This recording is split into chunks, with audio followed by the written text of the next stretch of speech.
Alright mga kapatid, kung naaalala ninyo, meron tayong binigyan ng reaction video na tatlo ang nasawi mga kapatid, no, sa Israel matapos nga na magpakawala muli ng missile ang Iran. Matapos yan na inanunsyo ang ceasefire ni US President Donald Trump. Pero ayon sa Iran, hindi daw yan totoo.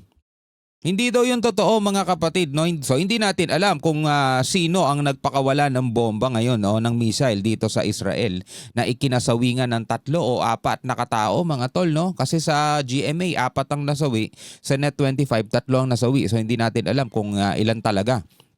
Pero ang alam natin is nagkaroon nga ng nasawi na 4 o 3 dito sa Israel at tinuturo ngayon ng Israel na lumabag o violate ang ceasefire nitong Iran na yan naman ay itinatanggi ng Iran mga tol, no? Kaya ngayon nag-utos ang Israel ng pag-atake ulit, no, versus Iran dahil umano sa paglabag yan sa ceasefire. So panoorin natin itong balitang to mula rito sa 1PH mga kapatid, no? Ang sabi rito sa report, magbabasa tayo ng report muling ipinag-utos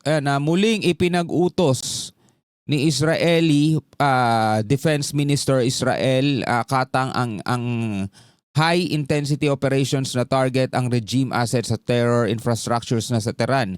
Matapos umanong lumabag ang Iran sa ceasefire agreement, itinanggi naman ng Iran na lumabag sa kasunduan. Ito'y kahapon mga tol, no? June 24, 2025. Panoorin natin to. Muling ipinag-utos ng Israel ang isang military strike laban sa Tehran, Iran, ilang oras matapos ang inanunsyo ni US President Donald Trump na tigil putukan sa dalawang bansa. Sabi po sa mga report na inilabas ng Reuters, iginiit ni Israeli Defense Minister Israel Katz na lumabag ang Iran sa kasunduan. So yan ay ayon din sa Reuters mga tol. Nagagalit ang Israel at lumabag daw ang Iran sa kasunduan dahil nga sa pagpapakawala ng Iran ng missile na ikinasawingan ng 3 o 4 na katao rito sa Israel. Ito po yung ceasefire. Pero ayon sa inilabas na report ng Iranian Student News Agency, hindi totoo na nagpaulan ng missiles ang Iran sa gitna ng ceasefire. Posibleng ito'y galing sa Hamas, galing sa Hezbollah, galing sa Houthis, di ba? Ay, hindi siya galing sa Iran. Kasi sabi ng Iran, hindi daw yan totoo. Pero hindi natin alam ngayon kung sino nagsasabi sa kanila ng katotohanan. Matatanda ang sumang-ayon ng Israel sa kasunduan matapos tanggalin ang nuclear at ballistic missile threat sa Tehran. The ceasefire is now in effect. Please do not violate it. Sabing ganon ni Donald Trump. Sinabi rin ni Trump na in effect na raw ang ceasefire kaya wala sanang lalabag dito. So ngayon, kadugtong nitong balitang to mga kapatid mula rito sa UNTV News, pinatitigil ni US President Trump ang pambobomba. Siguro pinipigil niya na rin itong plano ng Israel mga kapatid, no? Kasi ito, mas bagong balita ito. Nagbabala si US President Donald Trump sa Israel na tigilan na ang pambobomba sa Iran dahil lalabag ito sa ceasefire agreement nito sa Iran. Sabing gano'n, no? Kumbaga mga kapatid, ang Iran sinasabi wala naman daw agreement, titigil lang daw sila kung sakasakaling titigil itong Israel. At ayon naman dito kay Donald Trump, mga kapatid, kay US President Donald Trump, ihinto na o tigilan na ng Israel ang pangtira sa Iran dahil lalabag ito sa agreement nito sa Iran. So panoorin natin mga tola. Arlene, magandang umaga sa iyo. Yes, good morning, Ma'am Ani. Naglabas ng babala si US President Donald Trump laban sa Israel habang naghahanda siyang dumalo sa NATO summit sa The Hague. Ngayon, si Israel ngayon ang binabalaan nito ni Trump, no? Kayong lalabag sa kasunduan. Please do not violate it. Actually, meron nga isang report kung saan napamura pa si Donald Trump dahil na bad trip siya rito sa dalawang bansa. Sabing ganon, hindi Israel lumabag Iran lumabag din Pareho silang lumabag Naglalaban itong dalawang bansang to nang hindi nila alam kung bakit. Sabing ganon ni Trump, no? Panonoorin natin yan mga tol sa susunod. Ito muna, tuloy natin. Sa panayam, inamin ni Trump na parehong nagkamali ang Israel at Iran sa kasunduan. Ngunit nanindigang epektibo pa rin ang tigil putukan.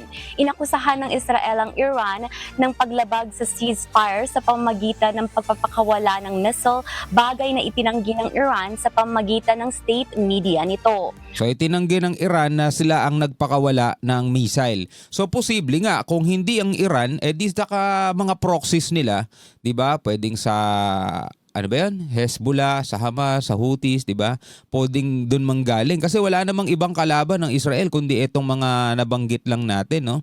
So yan na itinatanggi ng Iran. Alangan namang magpakawala ang Israel ng missile, targetin nila yung sarili nila para ituro lang ang Iran, 'di ba? Di natin alam kung gagawin ba ng Israel yun. Muling pinuna ni Trump ang parehong panig at nanawagan na maging kalmado. Lalong uminit ang tensyon ng pasabugin ng Iran ang isang US military base sa Qatar bilang ganti sa weekend attack. Tinawag nga ni Trump na very weak response. Inaasahan na daw nila yan, di ba? Na-intercept daw nila yung 14 tapos yung isa, kumbaga, sa iba tumama, sabing ganun. At nagagalit din dito yung Qatar state. They have the reserves the right to respond, sabing ganun. Mang nasawi sa pag-atake dahil sa naunang babala. Mula noong June 13th, umabot na sa 606 ang nasawi sa Iran. Grabe, ang daming nasawi sa Iran, no? Mula noong June 13th, umabot na sa 606 ang nasawi sa Iran. 606 ang nasawi sa Iran. Habang 28 naman sa Israel, kabilang ang 4 na bagong nasawi nitong Martes. Yun nga, no? Itong Martes, kahapon, mga tol. So, ang nasawi sa Israel is 28. Tama ba? 28? 28 naman. 28 ang nasawi sa Israel habang nasa 600 plus ang nasawi naman sa Iran. Kaya kung tatanungin mo sino mas nangangailangan ng ceasefire, baka mga mas nangangailangan ng ceasefire mga tol, etong Iran kasi dami nang nasasawi sa kanila Sa Israel, kabilang ang 4 na bagong nasawi nitong Martes. Dahil dito bumaba ang presyo ng langis at bahagyang tumaas ang stock markets sa pag-asang lalamig ang tensyon. Sana naman mag-take effect agad yan dito sa Pilipinas, yung pagtaas ng presyo ng gasolina kasi. Diba? Sana bumaba. Ayon sa White House, personal na tumawag si Trump kay Israeli Prime Minister Netanyahu. Kabilang sa negosasyon, sina VP J.D. Vance, State Secretary Marco Rubio at Special Envoy Steve Witkoff na tumalakay rin sa Iran.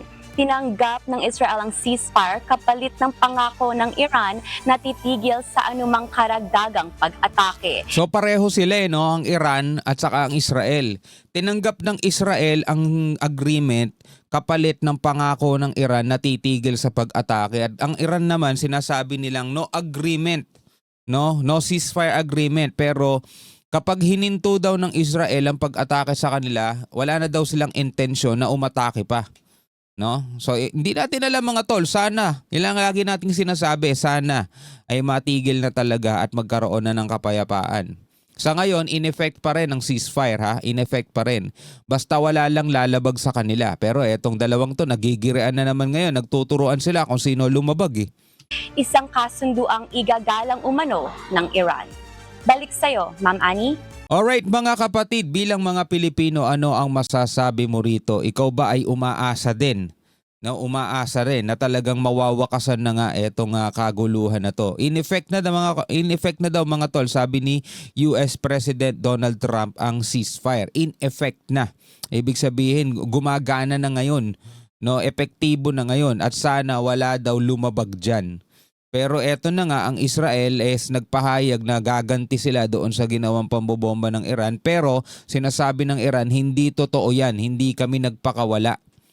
So ano sa tingin ninyo? Comment kayo sa ibaba. Hanggang sa muli, ako nga pala si Shobal D. Peace out.